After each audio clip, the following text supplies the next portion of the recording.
That's a lot of different personalities that can be working against you. And some of them are obvious bad guys. Others come in the guise of people who are friendly or supportive or otherwise on your side. And you have to deal with all of them. Even in the best of workplaces, you're bound to encounter one or more of these personalities.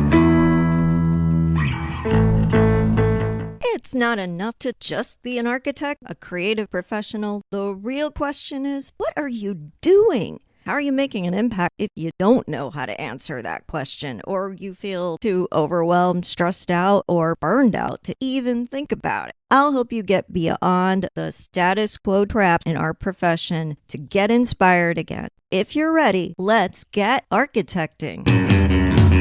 Hey, Bright Lights, it's great to have you back here with me in the architecting community. And today we have a really special episode that comes courtesy of one of you. That's right, Violet wrote in with a question about navigating workplace personalities. And this is a juicy one, especially for people who are entry level or early professionals just breaking into that workplace. You're trying to make a good impression. You're trying to learn the ropes. You're realizing the huge discrepancy between what you learned in school and what you actually need to do the job. And it can be really daunting. That is, of course, not helped by the fact that most people in supervisor, management, or leadership roles don't have leadership skills. Now, it's not their fault. It just means that they don't understand how to navigate you. They're more focused on themselves, delivering to meet their leadership's expectations or the client's expectations or the firm's expectations. They may have their own insecurities, their own need to protect, defend, or prove related to their career path. And all of that, of course, is a giant obstacle on your career path. So I'm going to start off by sharing with you some typical workplace personalities that you might encounter on the job. And, actually had my daughter brainstorm this with me. She's 23. She's also had some entry-level workspace experience. And we just had a lot of fun kind of coming up with these personas. I guarantee you will recognize one or more of them. But then after we go through these personas, I'm going to give you some pro tips to help you navigate all of these, and these are universal. They work on each of these personas. So let's go ahead and dig in. First person you might encounter in a leadership role somewhere where you are working is judgmental Janice. Janice is one of those people who seems to constantly be evaluating you. She seems like she notices every mistake, every misstep, and she's probably got a book or an Excel file somewhere where she's keeping track. Problem with Janice is she might not be confrontational, but she gets in your head. And you find yourself making mistakes, even doing things you know how to do, skills you've mastered, things you know, because you're flustered and you can't think straight because Janice has done a number on you. Next up, we have Silent Stu. Stu's lack of response is very revealing. Or is it? See, Stu doesn't give you feedback. He's this stoic brick wall. He doesn't offer praise either. So you're never sure where you stand with him, and you're more likely than not to project your worst fears, to criticize yourself super harshly and project that onto Stu and assume that's what Stu is thinking too, because he is inscrutable. You can't figure the guy out. You're never sure how to crack the code with him and win him over. Next up is Imperial Ira. Ira is a little bit of a tyrant. He has a lot of seniority, maybe a lot of expertise. He's sure he knows best. He is resting on the laurels of past successes and accomplishments. He's very confident. However, he's not always right, and sometimes he's not reading the room. Even when he is presented with facts to the contrary, he will double down. He's so sure that he has the right answer. He'll throw his weight around and try to steamroller others into doing what he decrees, even though everyone is looking at each other and thinking, this is nuts, this is crazy, it's not going to work. There is no room for dissent with Ira. Another fun personality you might find in the workplace is doubtful Daphne. Now, Daphne is a really sneaky personality because you might feel drawn to her. You might feel like she's looking out for you and she's your friend. Daphne will tell you when you need to look out for something or someone, so you think she's on your side. What you start to learn, though, is that she's the first to point out every weakness. She's gaslighting you. That's right. Daphne is trying to be your friend while she's secretly convincing you that you don't have what it takes to succeed. More likely than not, Daphne is a little bit threatened by you, and she's trying to keep you in your place. If you see a supervisor, a manager, a boss pointing out how hard something will be that you want to do, how a goal you might have might be a little too ambitious, or pointing out all of your weaknesses and constantly making you question your competence, you've encountered doubtful Daphne, and you need to reevaluate and get a second opinion. Another character you may run into is effusive Earl. Earl is Mr. Enthusiasm. He is hyper energetic. You worry that he's mainlining caffeine. He just is all in, and he is super positive about the firm, the book of business, the project, the client, every single person that's on his team. Earl will build you up so high that he's actually setting you up to fail or kill yourself trying to meet his impossible expectations. By pumping up the energy, slathering on a thick coat of praise, Earl is just as much of a manipulator as his pal Daphne because he's getting you to agree to things that aren't fair, aren't reasonable, aren't humane, really, in terms of normal working hours and having a personal life. Earl will make you feel like you have to live up to this built-up image that he's given you and your team, and you will do anything to please Earl, and never once, because he's so positive, stop to think about whether his expectations are reasonable. The last workplace danger personality that you may come across is goalpost Gail. Gail defines success as ticking off a whole bunch of boxes. She is all about the achievement, the task, the milestone, and boy, Gail never runs out of things you need to do. Gail will dangle a carrot in front of your nose for weeks, months, years. And the problem is that Gail will never celebrate your wins. She will always keep your success in the future. No matter what you accomplish, there will always be what you haven't done yet. Gail is the person who will withhold you moving up into a role where you're getting more responsibility or more leadership opportunities. Gail is the one that will suppress your salary and tell you why you didn't deserve a raise. Gail is the one that will hold you back from getting that promotion. She moves the goalposts all day long. You never know where you stand with her, and you never get there when it comes to goals. Gotta watch out for Gail, because it can feel like she's supportive and that she wants you to accomplish goals. The problem is that her list never ends and you never get there. It's like running on a treadmill. You never get anywhere, but you sure do burn up the energy. That's a lot of different personalities that can be working against you. And some of them are obvious bad guys. Others come in the guise of people who are friendly or supportive or otherwise on your side.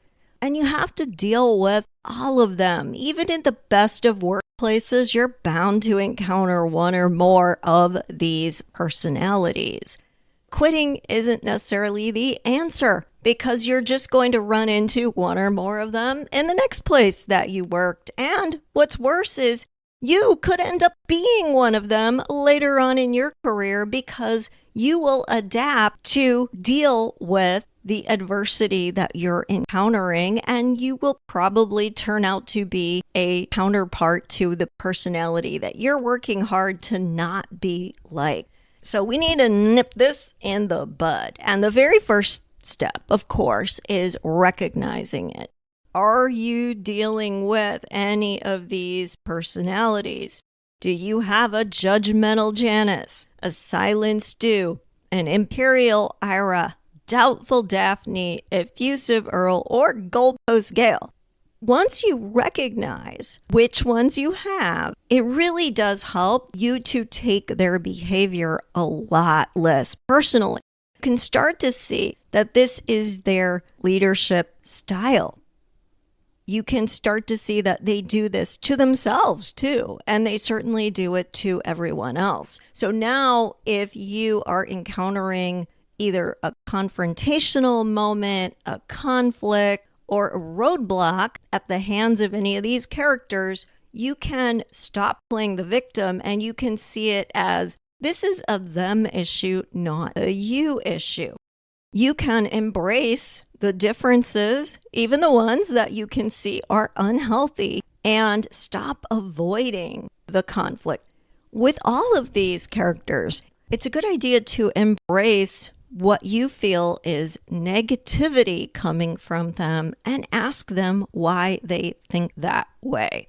You can ask Imperial Ira why he thinks his strategy is smart in today's business climate. You can ask Goalpost Gale what it would take to definitively hit a milestone and achieve something. You can go right up to Silent Stu and ask him for some feedback. Embracing the differences, embracing the things you think are negative, and asking questions is a great way to communicate better and leverage these personality types to work for you instead of against you. And the great thing about doing this is you might learn something that you didn't know, or you may have your own assumptions challenged in a good way. Sometimes we can be victims of our own opinions as well. We can be sure that our way is the right way or that we are the victim. Asking someone why lets you see it from their point of view, and you may realize that you had some bias in the situation as well. Definitely embrace differences. Definitely ask for explanations. Be curious, be respectful. The next thing you need to do is to be aware that you could be labeled, is to be aware of similarity bias. We talk a lot about neuroscience here because how the brain works impacts how we perceive the world and how we behave and how we respond to others. In our brain, we're always looking for patterns. If somebody decides that you are like someone else, they've categorized you. They've put a label on you. They've put you in a group. And especially that's a negative label, that can be really hard to overcome. It is like an actor getting typecast. No one takes the rom-com actress seriously when she wants to do the heavy drama part in the dark movie. She's not going to get that role. Same thing for you. And this can even happen for the phase of career you're in. It's really easy to hire someone right out of college who's great at using Rhino and making renderings and forget 5 years later that they're capable of a whole lot more than that. You still see them as that entry-level person, even though they're not anymore. It is a real liability, and it can hold you back in your career.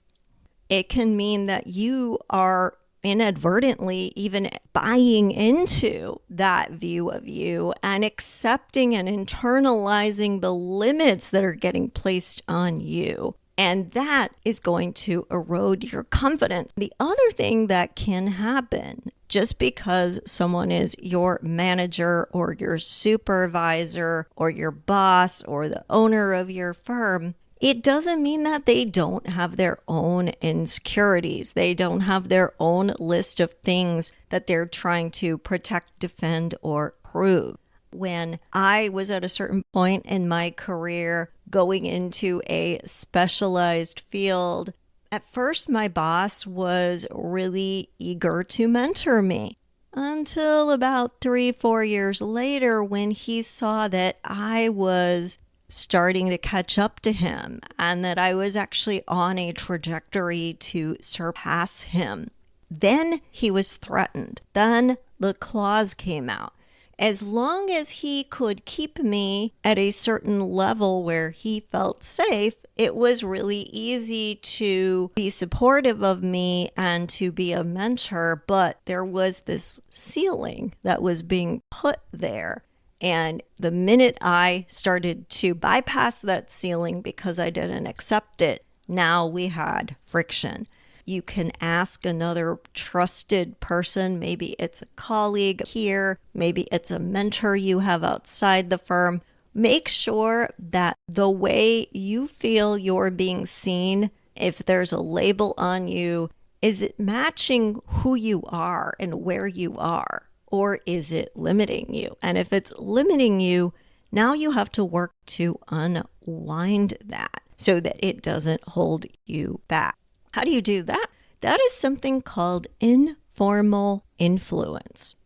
Informal influence is the ability to affect decisions and actions not because you have been put in an authority role, but because you have built trust, you have credibility, and strong personal relationships. So these will trump formal authority or hierarchical positions every single time. And the best thing to do with your informal influence with some of these more challenging workplace personalities is to look for a common agenda or goal. Maybe they're threatened by you, but who wants the project to fail? Maybe they don't like having their own decisions questioned, but they also know that they have to have an innovative company in order to survive. Take the time to really understand the company's goals, the agendas that are firm-wide or market-wide, and appeal to those because those are important. Get to know this person and understand what they value. And if any of those values align with things that you value, bring those up, especially when you start to see things going south, when you think they are throwing up roadblocks, casting doubts, or freezing you out. Call on those common goals to get back into a more comfortable, more highly communicative relationship with them. It doesn't matter if you started 6 months ago or you've been with the company 10 years or 20 years. You can use informal influence to shape opinions, drive initiatives, and when you're driving initiatives, remember now you are shaping your own career, taking things in the direction that is aligned with how you want to define success. And you can also contribute to organizational outcomes. This is key to getting raises and promotions, is you are showing how you are directly benefiting the company, how you are making it thrive financially, as a thought leader, as somebody who wins over clients, as somebody who can help attract and retain employees. Another tactic that you can use to have informal influence is mirroring. And I did a whole episode on mirroring. Essentially, this is another neuroscience trick. We will match the people around us in energy and in outlook. Do you ever notice if someone walks into the room and they're really negative, everybody starts complaining and focusing on the negative? On the other hand, if someone walks into the room and they're really positive, even if you had doubts, they've reframed it for you and now you are excited to go. Think about the energy tone that you want to have, and you be the one to initiate it and let others mirror you. You also can build more trust when you make eye contact, when you lean in when somebody speaks to you, and when you mirror their posture. That helps to build resonance, that you are their people, that you have some core things in common. And it's very subtle, subliminal, but it works.